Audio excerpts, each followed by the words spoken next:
Terry, Alien Ant Farm guitar. Dryden, I sing, Alien Ant Farm.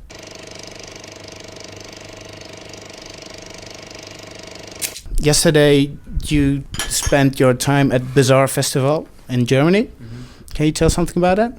It was a lot of fun, mainly because our friends Papa Roach were there, so it's always fun to hang out with them. 311. And our friends 311 were there, and it's always a pleasure to hang out with them. Mm-hmm. And, I mean, we had a good show. Crowd was good. It was a lot of fun. Yeah. And it was kind of trippy because it was on a old Air Force base or something, so there was, hidden bunkers everywhere. It's kind of strange.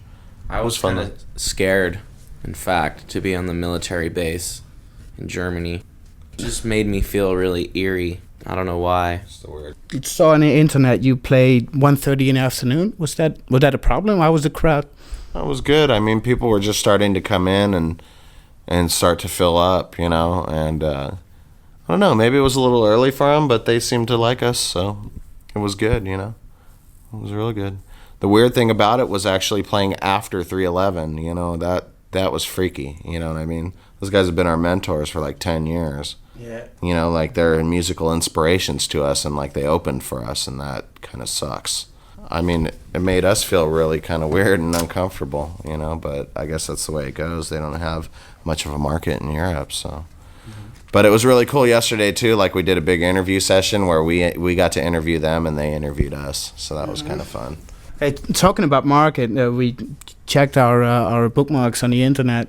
Smooth Criminal seems to have gone to #1 on Billboard, so a lot changed since you were last here. In short, what can happen in 2 months? You go from 187 or 184 album in the country to number 12. Cool. Yeah, number 12 album in the country, and sales have been going up. I mean, it's really cool. We just kind of continue to play shows and stay busy, and there's almost no time to really freak out. But it's cool to get the news just the same, It's pretty exciting. Well, it's all about being a blue-collar band. That's something that you mentioned last year. We kind of pride ourselves on the hard work we've put into this, and to stop now would be silly because it's rolling too smoothly. We don't want to dissipate, or if there's any kind of buzz going on, we want to solidify it and continue to play, and do well. Mm-hmm. Coming across to our fans and our core audience, is probably the most important thing and remains the most important thing through all of this. And that's what we have to keep a firm handle on. You know what I mean? I mean, we've always been just regular guys with a real solid work ethic, and as far as getting our music to people that would enjoy it. And we just can't lose grip of that. I guess it's cliche or whatever for bands to let it go to their head and really kind of lose track of those things, but for some reason I really can't see how we would, and I hope for the most part it doesn't ever happen. So. Well, being on the road for how many months now? 9 months, 10 months? Okay, well, it gives you some credit to complain, if you will. So. Yeah, I guess we've been just touring, man. That's the best way to build a rock solid core fan base that from the underground out, you know what I mean? And we always have had that grassroots approach. So no matter how the label decides to push it in their corporate way or whatever, we're still going to come and back it up from a grassroots underground point of view. It's just important to us. We watched all of our mentors do it before us, and if we can attack from both angles, then why not do it? When I read the magazines, that it's also Alien Ant Farm, and there's always the term new metal. You're not new metal. How do you position yourself, coming from the influences you have? Because I've read Jeff Buckley, I don't know. It's just we're rock. You know what I mean? We're more classic rock than we are new metal. We're all into Queen and shit. We're not really into any new metal bands. I mean, we have friends that are categorized as that too, but we don't really think of them as new metal either. And we're definitely not influenced by our friends. We just happen to play music together. Does it bother the programmers on festivals or on gigs that? Point of view, I don't know how it would affect them, honestly. With us, I mean, we just got off the Warped Tour in the United States, which was predominantly punk bands. And we were odd band out, you know, because we're like rock, metal, whatever. You know, the last thing we are is punk rock. We're not punk rock. And we're not rap, you know.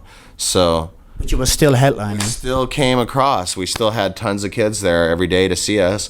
And even like the punk kids were like coming up and getting autographs afterwards, you know, which is... Yeah, you know, I figure it can go, there's two kinds of people in the festival situation like that. They could be like the type of people that only came there because they wanted to see, like, say, punk rock, for instance, and they wanted to see all their favorite punk bands, and we would just be a pain in the ass to wait for us to be over. The other is, there's some people there that are probably sick of all the bands and the redundancy and stuff that, like, would see us and consider us a breath of fresh air. Mm-hmm. So, I mean, either way, we're fine. We're still going to do what we do, you know. Yeah. You were headlining there on Warped Tour? No, not really. We were on the side stage most of the tour, actually. Oh, okay. Yeah. What is the last act? No, it changes every day. Every day they pick a new order. You could be on the main stages, the side stages. You could play at noon, or you could play at 8 o'clock at night. You know, it changes every day.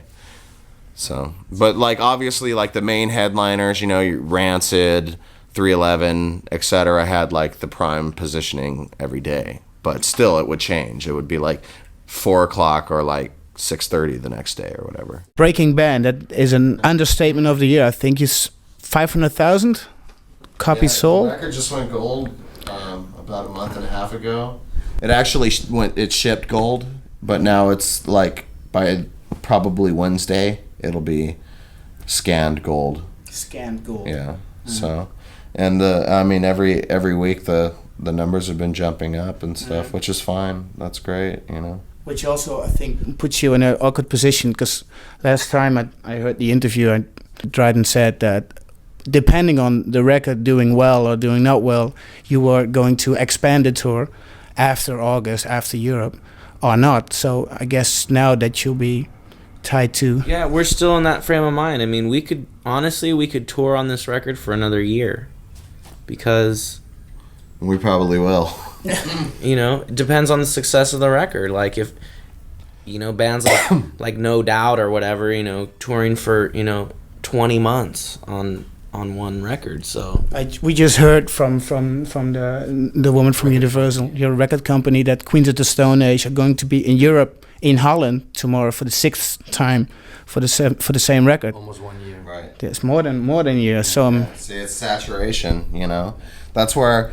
When I was saying, like, you only get those core fans and those people that stick with you for life through hardcore touring, you know? It's just known. It's the way, if you like, are in any way, like, attracted to grassroots promotion, then touring is, like, the most hardcore, fundamental thing you can do, you know?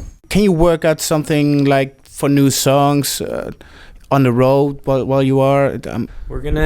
It's gonna be a challenge. We actually did write a song on the bus for American Pie Part 2. There's we did an original track for that, and we wrote that on the bus without any problem. But, you know, as far as writing a record, it's gonna be kind of weird. But we just got a Pro Tools system, like a, you know, like everybody. Pretty much. Yeah, pretty much. Yeah, a lot of bands use that stuff right now. So yeah. Well, it's great because, I mean, we can literally go into the back of our bus with an idea for, like, one guitar riff. We could track it, save it. Yeah. And then you know what I mean? Cut and then go paste everything. Yeah, we can go, you know, by the end of 2 months, say we have 20 of those stocked up. We can go and grab them, put them together, see what fits, put a drum beat, like a drum machine underneath, you know, and you... all of a sudden you have like an embryonic song. Yeah, you know? It's totally like never ending. Like you could have a riff in like the key of A and one in the key of E, and you're like, well, if this riff was in E, they would work, and you could actually change the key of the riff without even having to re-record it. Is it something that you discovered on the road or in the studio? Our whole record was done on Pro Tools. Okay. So I mean, it was just like, which a lot of bands disagree with, like, you should use 2-inch tape. Yeah, the eternal argument between digital and tape, analog tape. It'll never end, I'm sure. Yeah, you know, of course we're gonna say that working with digital was cool, because it was. And I think the album sounds bitchin'. Yeah. You know? But there's those people that are set in their ways, which is fine too, you know? But it's just a tool to play with your music, and both are good. Thanks very much. Man. Yeah.